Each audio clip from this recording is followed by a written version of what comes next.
బాబు ఇదంతా? నాకే ఎందుకు ఇదంతా జరుగుతుంది? నేను అమ్మగారి ప్రాణాలు తీయాలనుకోవడం ఏంటి? నాకిదంతా చూస్తుంటే చాలా భయం వేస్తోంది. పోలీసులు ఏదేదో మాట్లాడుతున్నారు బాబు. నువ్వేం భయపడకుచా, నేను వచ్చేసాను కదా, నేను చూసుకుంటాను. బాగా చదువుకోవాలి, నాన్నకిచ్చిన మాట నెరవేర్చాలి అనుకుంటే ఏంటి బాబు ఇదంతా? ఎందుకు బాబు, ఎందుకు నా మీద ఇలాంటి నేరాలు పడుతున్నాయి? లాయర్ గా కోర్టు మెట్లు ఎక్కాలి అనుకుంటే ఇలా నన్ను జైలు పాలు చేశారేంటి? నా గురించి బాధపడటానికి, నా గురించి ఆలోచించడానికి మా నాన్న జైల్లో ఉన్నాడు. మా అమ్మ ఏమీ చేయలేదు. నేనే తప్పు చేయలేదు అని నమ్మి నన్ను బయటకు తీసుకురావడానికి నాకెవరున్నారు బాబు?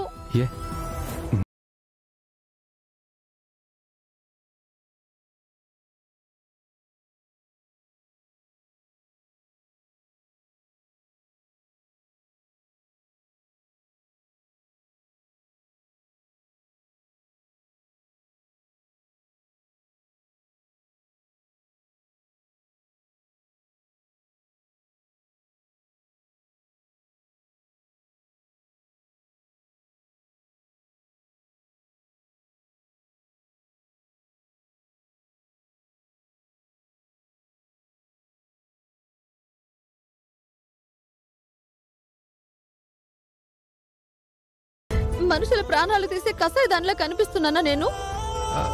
అందరూ ఏమీ అనుకోవటం లేచా. నువ్విలా చేసావంటే నేను నమ్మటం లేదు, అయ్యగారు కూడా నమ్మటం లేదు.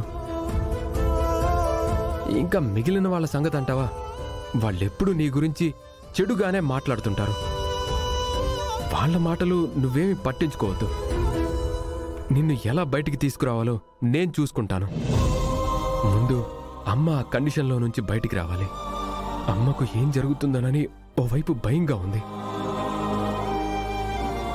అలాగే చెయ్యని తప్పుకి నిన్ను అరెస్ట్ చేశారనే బాధ ఇంకో పక్క ఉంది.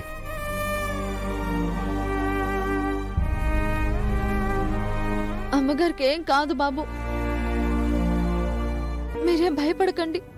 ఎప్పుడు ఉందాక తిరిగి అమ్మ అలా బ్లడ్ వస్తూ పడిపోవడం చూసి తట్టుకోలేకపోయాంచా. అసలు ఎవరి పని చేశారో, ఎందుకు చేశారో నాకు అర్థం కావటం లేదు. ఎవరో చేసి ఆ నేరాన్ని నా మీదకి నెట్టాలని చూస్తున్నారు.